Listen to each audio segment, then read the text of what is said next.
Fala, vencedores, que Deus abençoe a vida de todos. Em nome de Jesus, estamos ao vivo com mais uma live aqui. Tenha uma excelente noite. Hoje a gente vai estar falando sobre Efésios, ainda no capítulo 3, né? Mas vamos estar começando aí do versículo 14. Vamos estar continuando aí nosso desafio com tudo. E vamos para cima, né? Fazer uma oração para a gente começar a nossa aula aqui, porque é muito importante a gente entender a respeito da salvação, gente, tá? Porque tem muitas pessoas que ainda têm dúvidas a respeito da salvação, e por isso que muitas vivem atemorizadas, vivem com medo, né? E começam a fazer coisas para Deus, não é nem tanto pelo amor ou pela gratidão que foi gerado, mas pelo medo que ela tem. E eu vou mostrar a luz da Bíblia para vocês aqui. A gente vai falar mais um pouco sobre salvação do Espírito, para você entender. Eu vou mostrar alguns versículos aqui para ficar bem claro aí na sua mente, tá bom? Então vamos lá, gente. Vamos começar aí a nossa live. Pai, nós te agradecemos, invocamos a tua presença nesta noite, Pai. Meu Deus, obrigado que o teu Espírito Santo possa nos trazer a revelação da tua palavra, Senhor. Faça-nos compreender o Espírito por trás de cada letra, para que a vida do Senhor possa entrar em nós, meu Deus, e transformar. Abre o coração e o entendimento de cada uma dessas pessoas, em nome de Jesus. Amém. Vamos lá, gente. Boa noite, Sidneia. Boa noite, quem mais está aí? Ed Rocha, Deus abençoe. Ivan também está aí, que bênção. Glória a Deus pela vida de cada um de vocês. Então, olha só. Abra aí em Efésios capítulo 3, versículo 14. Olha só o que diz. Paulo ele vai fazer uma oração. Por esta causa me ponho de joelhos diante do Pai.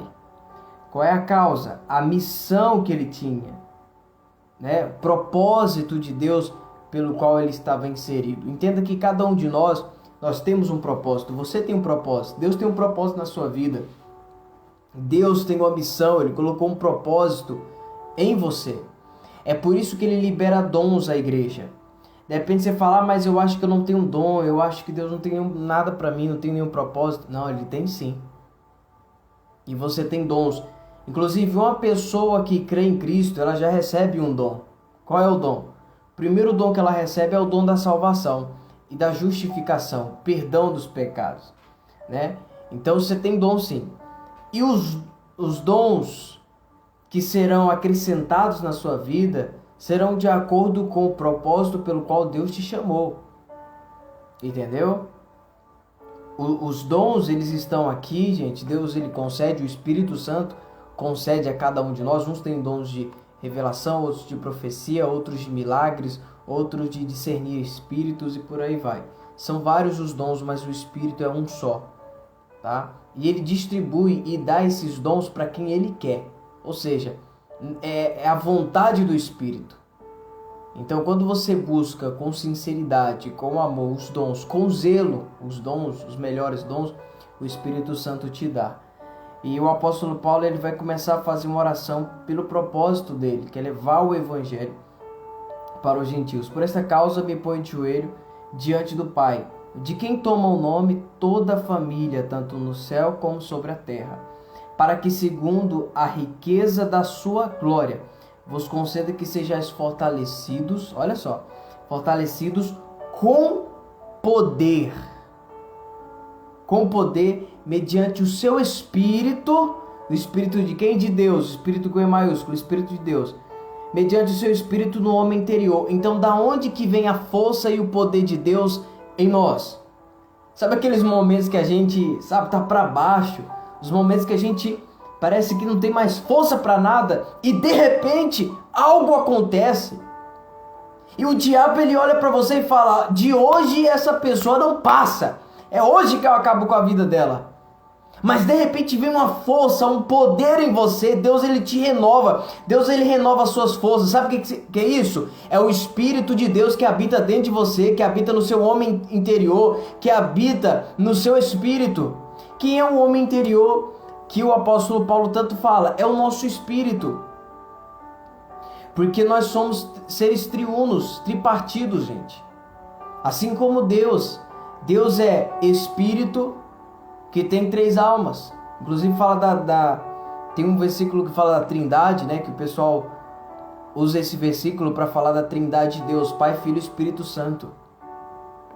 E você vê a Trindade em toda a era da igreja. E eu te provo isso. No Antigo Testamento, o que mais se manifestava, o que mais as pessoas conheciam, era a face de quem? Era a face do Pai.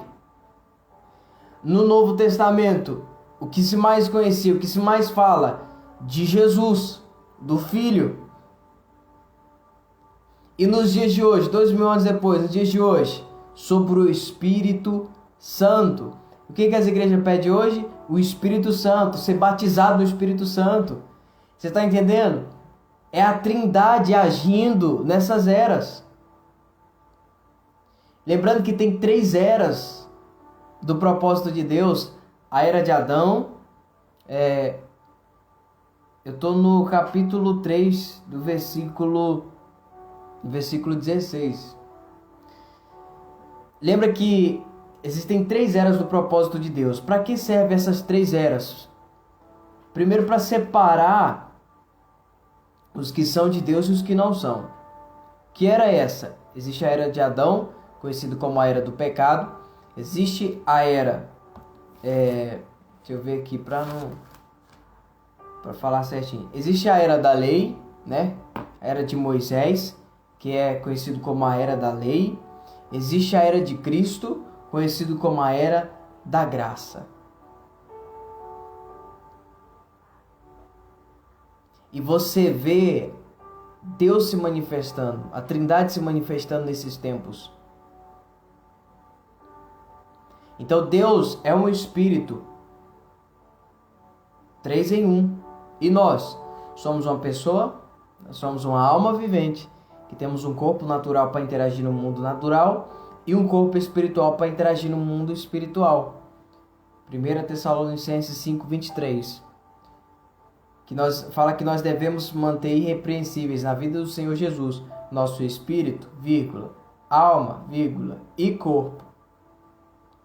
Então nós somos 3 em 1, assim como Deus, que é a maior prova de que a gente veio de Deus, é isso. Outra prova é que Deus é um Deus criador, Gênesis 1. Gênesis 1:1 fala, no princípio criou Deus os céus e a terra. Então qual é a característica de Deus? Um Deus criador. Ele criou os céus e a terra. Agora olha para a humanidade, o tanto de coisa que o homem já conseguiu criar. Conseguiu criar avião, conseguiu criar celular, conseguiu internet, enfim, um monte de coisa. Você acha que a humanidade herdou essa característica de quem?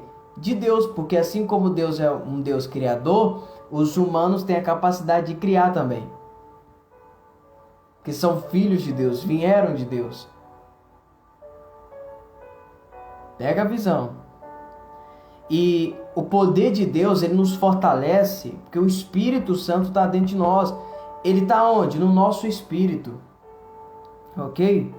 Versículo 17.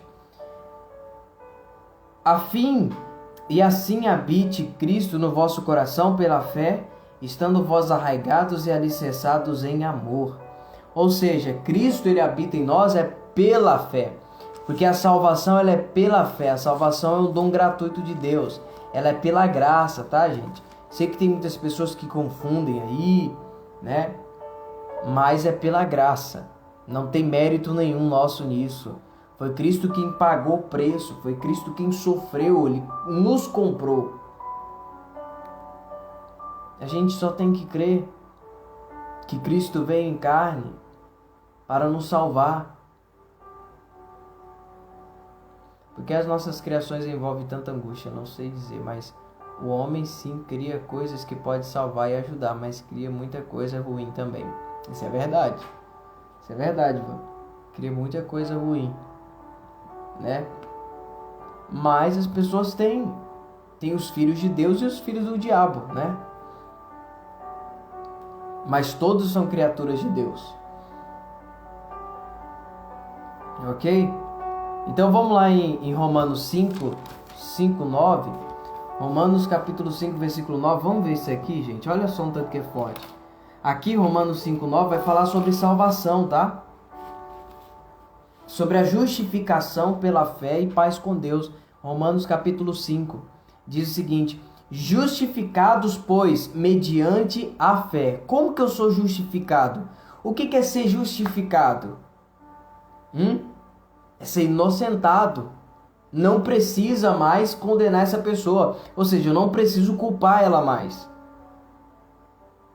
Porque ela já foi justificada. Não precisa ir para o tribunal. Inclusive lá em João 3, fala isso, né? Que quem crê em Cristo não será julgado.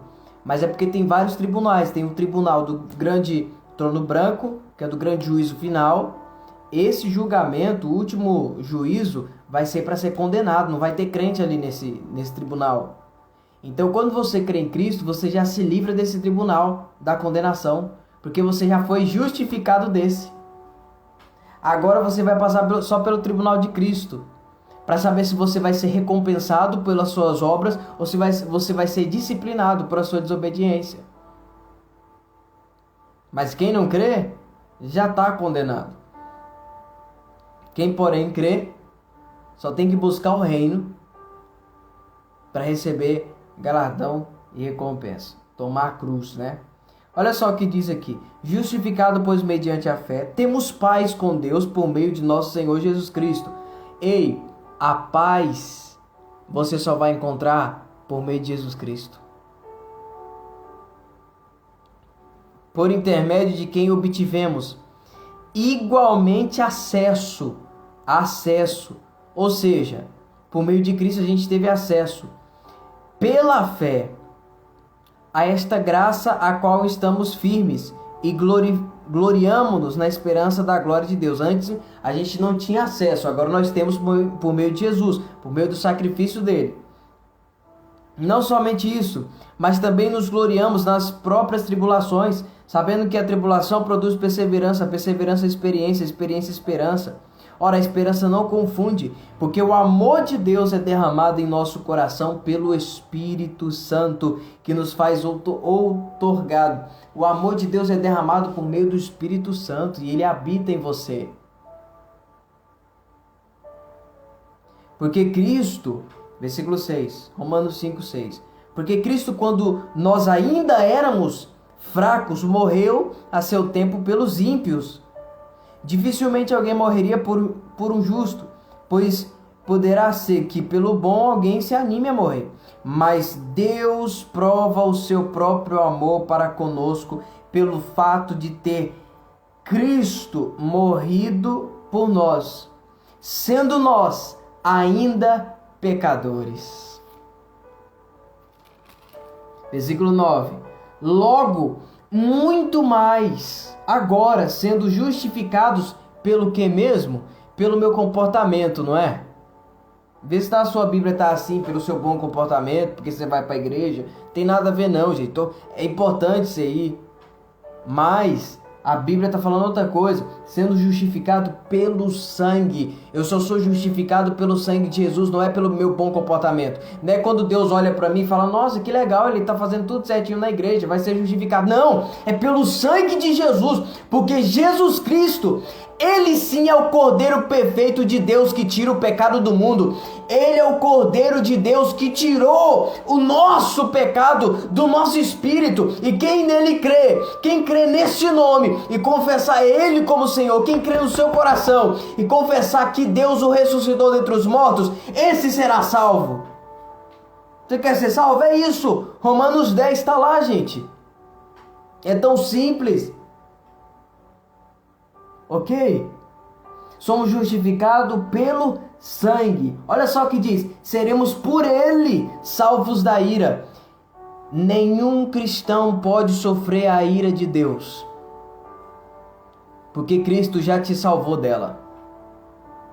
Cristo sofreu a ira no seu lugar, no meu lugar.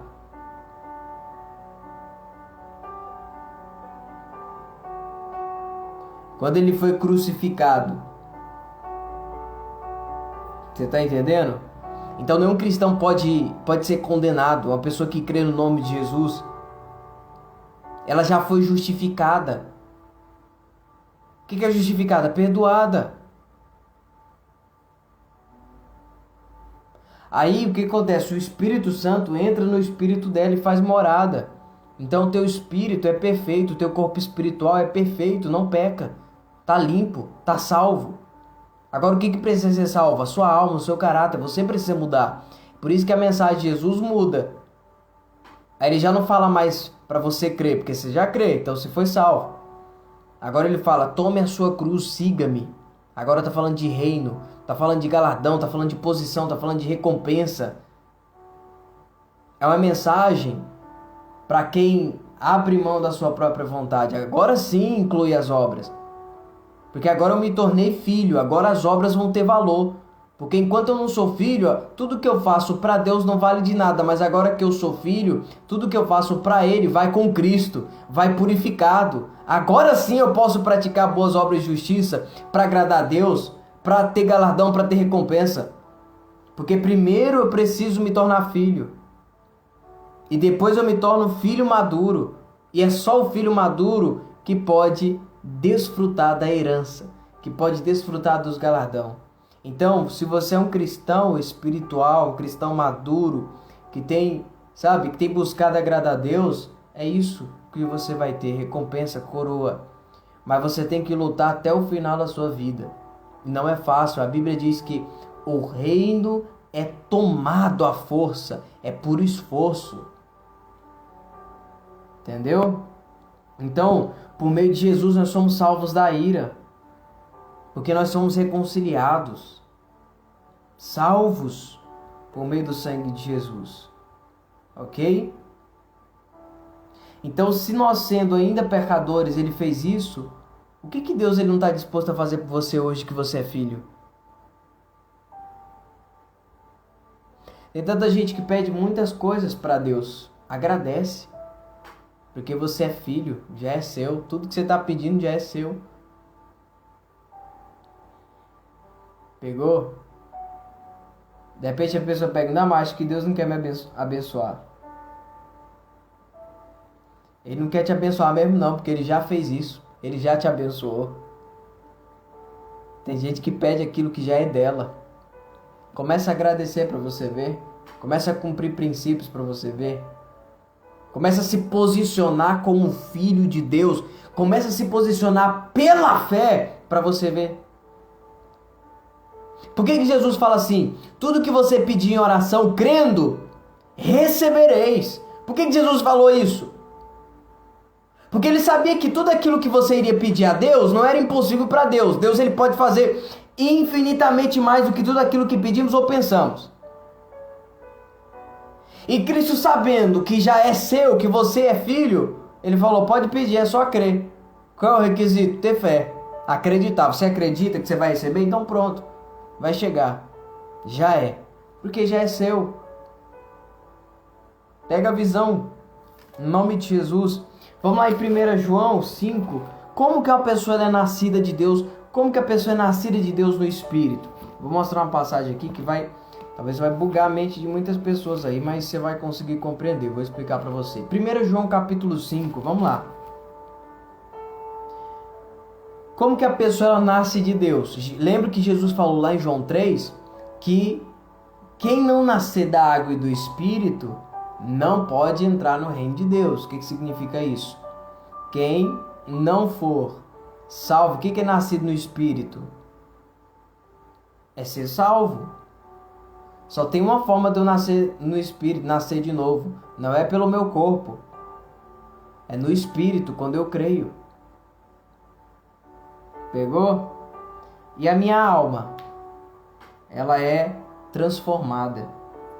Vamos lá. 1 João capítulo 5 diz assim, ó. Porque todo aquele que crê que Jesus é o Cristo é nascido de Deus. Que Jesus é esse? Jesus homem. Se você acreditar que ele é o Cristo enviado por Deus, você é nascido de Deus. Se você não acredita nisso, você não procede de Deus. Porque a nossa salvação, a nossa fé está baseada em Jesus. E Jesus homem, porque Jesus morreu como homem. Ele não morreu como Deus. Ele morreu como homem, para nos salvar. E quando eu creio que esse homem que Deus enviou, quando eu creio no meu coração que Deus ressuscitou esse homem dentre os mortos, e confesso ele como Senhor da minha vida, estou salvo. E eu sou nascido de Deus quando eu creio que Jesus é o Cristo. Aí é nascido de Deus. Versículo 18. Pula lá para o versículo 18. Sabemos que todo aquele que é nascido de Deus não vive em pecado. Antes, aquele que nasceu de Deus, Deus o guarda e o maligno não lhe toca. Em outra versão fala assim, que todo aquele que nasceu de Deus, que é nascido de Deus, não peca. Peraí, nascido de Deus, você que crê, você é nascido de Deus. Ok, legal, interessante isso aí. Mas você peca? Aí com certeza você peca. Se você fala que não, você é um mentiroso. Um hipócrita, como muitos crentes aí, né? Então, mas aí, como é que é? Como é que ficou isso aí? Ficou meio contradizendo agora, né? Não, deixa eu te falar. Esse aqui, quem é nascido de Deus não peca e o maligno não lhe toca. Preste atenção, o maligno ele toca na vida de muitos cristãos, sim. Tem muitos que falam, o diabo não me toca, o diabo não mexe comigo. Não mexe? Como é que tá a tua vida? Como é que tá a tua família? Claro que ele toca. Na saúde, nas finanças. Como que faz para ele não tocar? Cumpra princípios da palavra de Deus. Mas preste atenção, ainda que o diabo ele toque no seu corpo e na sua alma, jamais vai tocar no teu espírito. Sabe por quê? Porque o teu espírito já foi salvo. E o que habita no teu espírito é a presença de Deus, é o Espírito Santo de Deus. O maligno não toca no teu espírito, ou seja, o maligno não tem poder sobre a tua salvação.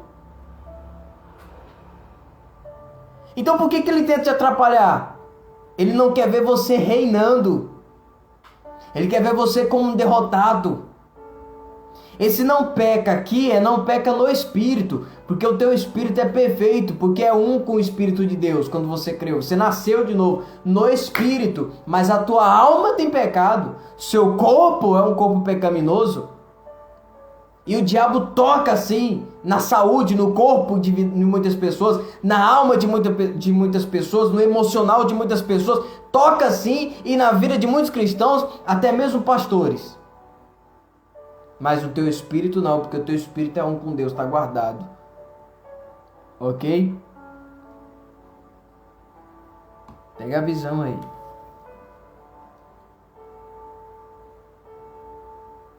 Então, existe a salvação orgânica e a salvação judicial.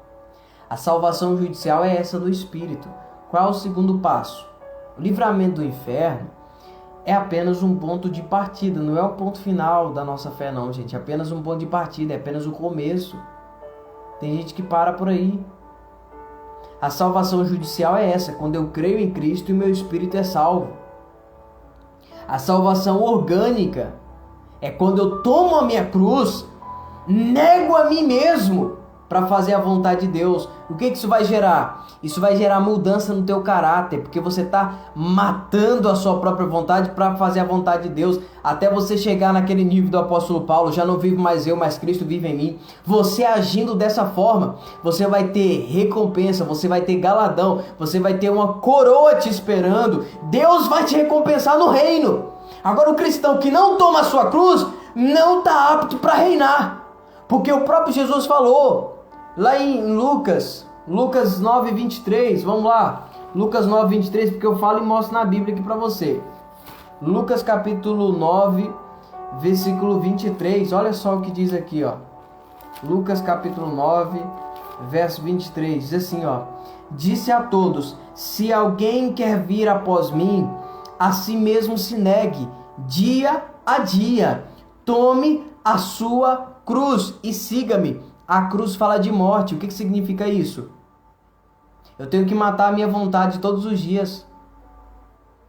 Porque a vontade que tem que prevalecer é a vontade de Deus, é a vontade do Espírito. Pegou?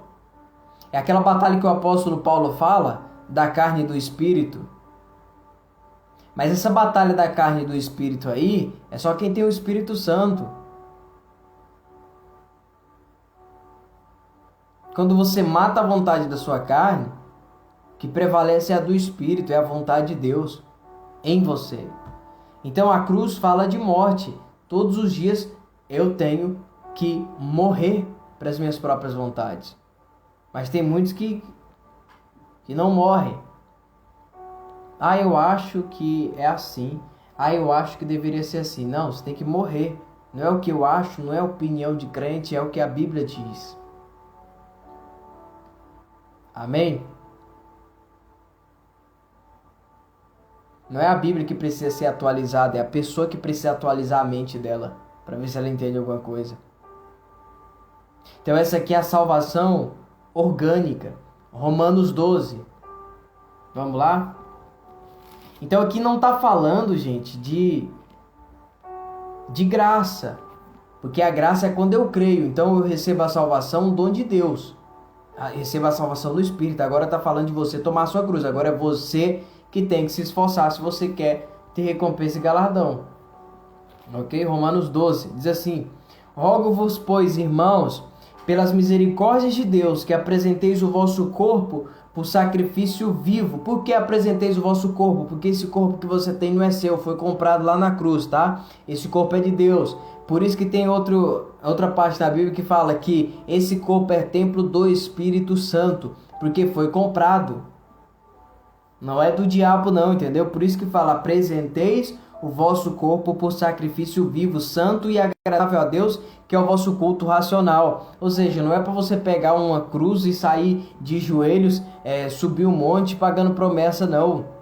Não é esse tipo de sacrifício que a Bíblia está falando. É um sacrifício vivo, é um sacrifício racional, é um sacrifício que agrada a Deus. Qual é esse sacrifício? É quando você deixa de fazer a sua vontade para fazer a vontade de Deus. Você está apresentando o seu corpo à disposição de Deus. Porque quando Deus ele quer manifestar o poder dele, ele precisa usar um corpo aqui na terra.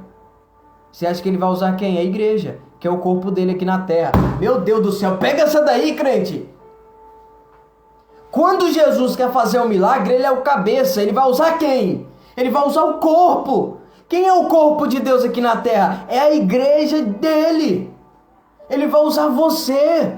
Por isso que eu tenho que apresentar o meu corpo como sacrifício vivo. Ou seja, eu tenho que abrir mão da minha vontade para que Deus opere as obras dele em mim. E eu fazendo isso, eu vou reinar. Eu fazendo isso, a minha alma é salva, o meu caráter é salvo. Porque eu estou ouvindo a palavra de Deus e estou praticando. E o meu caráter é moldado aí. A sua alma é salva quando, não é só quando você escuta a Bíblia, é quando você pratica também.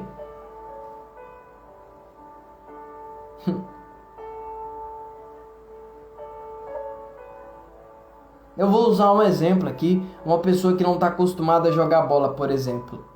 Ela vai os primeiros dias, ela tem noção, ela sabe como é que chuta uma bola, ok?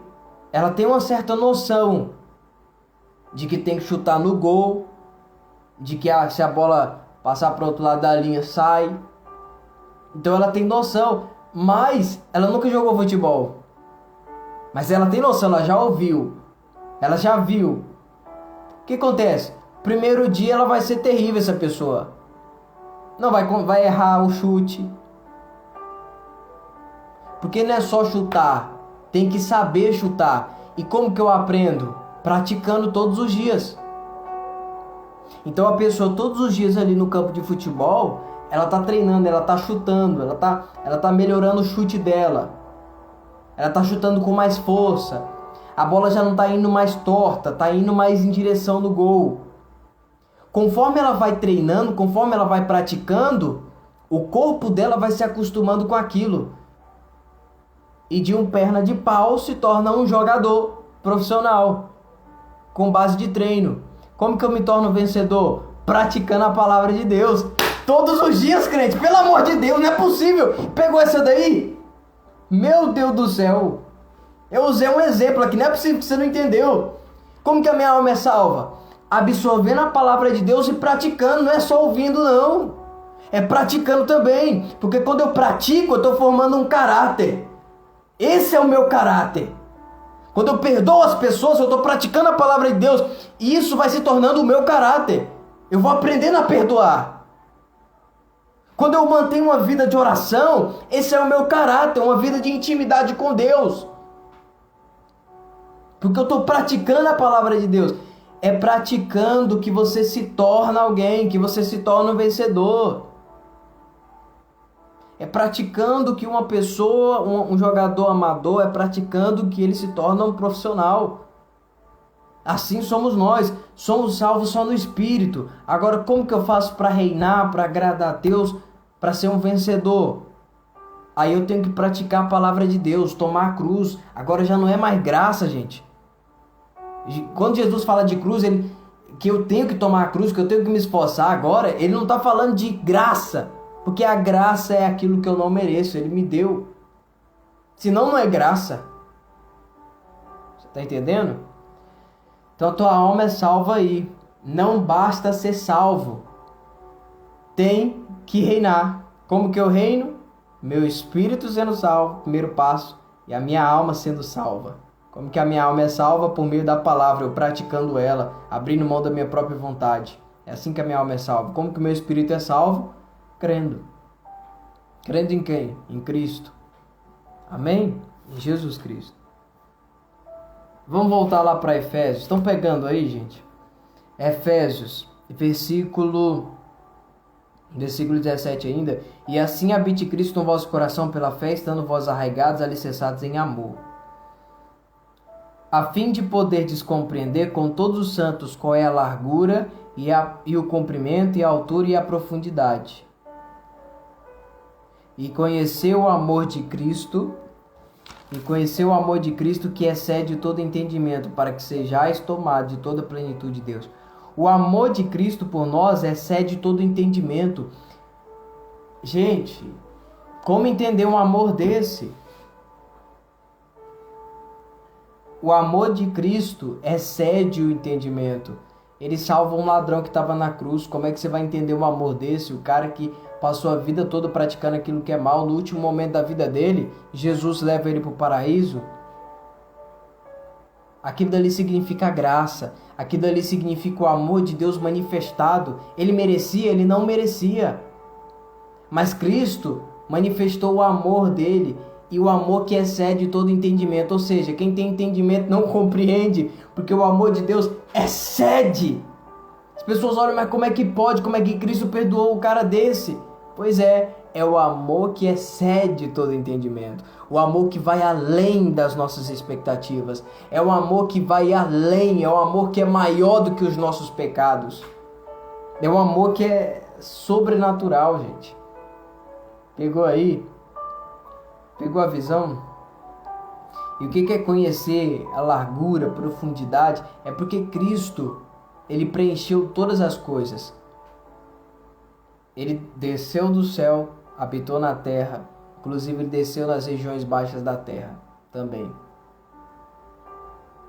É uma suposição minha, tá? Eu acredito que ele estava pregando lá para quem estava no Seol, para quem estava no seio de Abraão. De repente você pergunta, como é que as pessoas do Antigo Testamento eram salvas? Bom, quem cria em Deus, seio de Abraão, paraíso, que era nas regiões baixas da terra. Né? Tem uma passagem na Bíblia, em Lucas, que fala a respeito disso, desse lugar. Que tem o paraíso, é para onde as almas eram levadas, tanto do justo como das pessoas ruins. No mesmo lugar, regiões baixas da terra. Só que existia um abismo que separava o inferno e o paraíso. O paraíso ficava mais acima, porém abaixo, Não ficava lá no céu, abaixo da terra. Então o que Cristo fez? No meu ponto de vista, tá, gente? Isso não está escrito na Bíblia, você não é obrigado a acreditar. E não é uma doutrina, mas é o que eu penso. Eu acredito que Cristo estava pregando para essas pessoas aqui do paraíso. E foram salvas assim, todas salvas. E essas aqui já foram condenadas mesmo. Alguns falam que Jesus foi pregar para os espíritos. Eu acho difícil. Como é que Jesus vai pregar para os demônios? O demônio se converter? Então tem que dar oportunidade para o diabo também, né? Para mim, você tá vendo? Não faz sentido isso. Para mim faz mais sentido Jesus ter pregado para as almas. Aí é o que a Bíblia diz. Nas próximas lives eu vou estar falando a respeito disso. Que ele levou cativo o cativeiro. Ele pegou o paraíso, o seio de Abraão, e levou até o céu. E todos aqueles que estavam no paraíso, creram em Cristo. Porque Cristo chegou e pregou. Porque eles antes acreditavam em Deus. Agora os que estavam embaixo duvidavam. Não acreditavam. Inclusive quem estava lá embaixo era um daqueles ricos lá. Sabe o rico e o Lázaro? Pois é. Aquilo dali não era só uma parábola não, gente. Uma historinha de conversa fiada, não. Aquilo dali era um fato. Realmente aconteceu.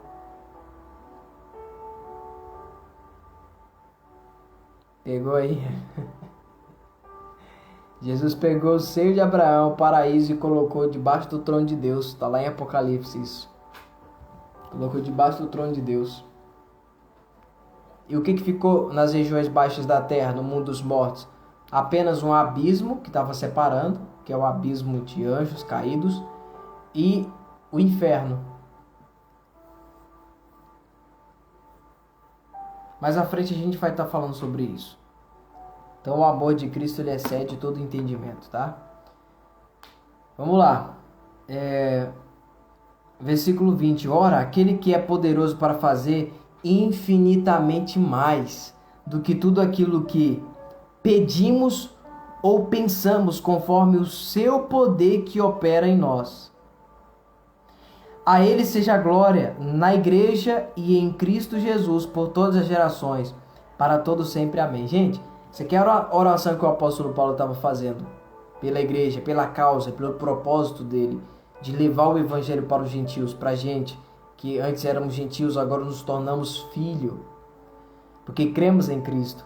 Gente, Deus é poderoso para fazer infinitamente mais do que tudo aquilo que você pede ou pensa. Ou seja, aquilo que você pede para Deus não é nada. Ele pode fazer muito mais que isso, mas Ele quer ver em você a fé. O que você vai receber é baseado na fé que você tem. O que você vai ter, as bênçãos que você vai ter para a sua vida, não é que Deus tem os seus favoritos, mas grandes vitórias na sua vida e em todas as áreas vai ser de acordo com a fé que você deposita em Deus, porque Ele é infinitamente poderoso para fazer infinitamente mais. Infinito, não tem fim. Ou seja, o teu pensamento tem fim, teu pensamento tem um limite. Mas o poder de Deus não se limita ao seu pensamento. Meu Deus do céu, pegou essa daí? O pensamento de Deus, o poder de Deus não se limita aos nossos pensamentos. A gente pode pensar na coisa mais impossível do mundo. Não é nem 1%. Não chega a ser nem 1% do poder de Deus. Deus não gasta nem 1% do seu poder para realizar aquilo que é impossível para você, porque Ele é poderoso para fazer infinitamente mais do que tudo aquilo que você pede ou pensa. Ou seja, o teu pensamento não é nem um grãozinho de areia perto do poder de Deus. Vamos supor, o seu pensamento que você pede, aquilo que você acha que é impossível, é só um grãozinho de areia no meio da praia. Pegou? Deus é poderoso demais. Creia nele. Deposite a sua fé nele. Tá? E é isso. Tamo junto, gente. Espero que vocês tenham gostado dessa live, dessa aula aí. Que eu tô explicando aí sobre os versículos de Efésios. O desafio de Efésios de estudos. E eu vou colocar essa live no YouTube. Para quem tá assistindo no YouTube, já comenta aqui. tá bom? Deixa o seu like e tamo junto, gente. Se inscreve lá, gente, compartilha meu canal do YouTube aí, gente, para essas pessoas, tá? Porque muitas pessoas precisam saber dessas coisas. Tem pessoas que vivem na igreja, que vão na igreja e vivem desesperadas, porque não tem conhecimento na palavra. Mas você compartilhando essas mensagens para essas pessoas vai ajudar. Além de você estar evangelizando, essas pessoas serão salvas, serão abençoadas, serão libertas. Às vezes por causa de um clique seu, às vezes por causa de um comentário, às vezes por causa de um like que você aperta lá e o YouTube vê, isso aqui é relevante e recomenda para mais pessoas. Então deixa Deus te usar, tá bom? Compartilha lá, compartilha essa live, tamo junto. Fica na paz e fica com Deus, gente. Deus abençoe a todos.